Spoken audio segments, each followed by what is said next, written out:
So hi everyone, today I would like to show you my red goblin roaches. This species is very fast, so I'm, I'm actually hoping not to lose any of them during filming of this video. So these guys are, I think, really pretty. They look a bit like red runners, and they also make good feeder insects.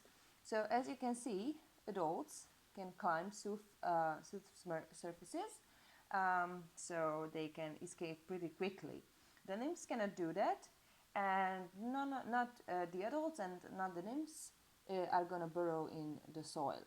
So as you can see, the nymphs are pretty tiny, so they make good feeder insects to smaller geckos, maybe frogs, and that's the reason why I'm keeping them. They breed pretty quickly, and at this point I think that keeping them in the small container limits their population growth, actually, because they need much bigger tub or box right now, because as you can see, this is just a takeaway food container.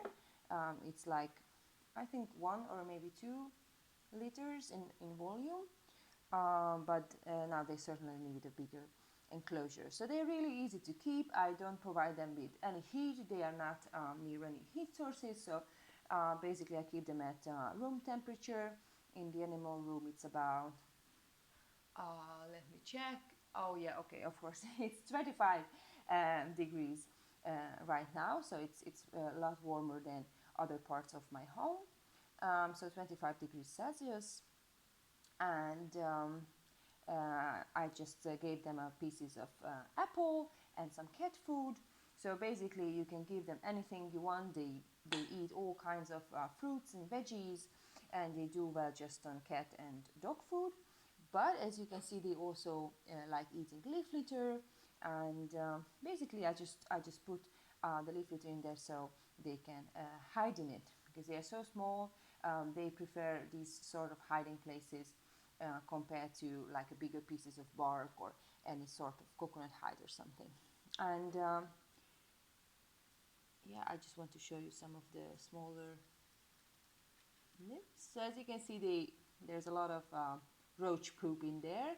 It's because they spend most of the day hidden among the leaf litter. But as you can see, when disturbed, they're pretty active, so they do make good feeder insects, and I do think actually that they are quite nice if you are not afraid of losing them.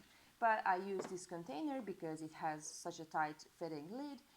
These are all the ventilation holes I have for this enclosure, and I keep them pretty dry. I don't know if it's something that they prefer or need, but I notice that if I spray the enclosure too much, or I provide too much water, I get all types of fungus growing in the enclosure. So I don't know if it's something in their poop or it's just because of these ventilation holes, but the thing is that it works better for me if I keep them pretty dry. They get food once a week, and as you can see, they are not running towards the food, so I think it's enough for them to get these foods once a week.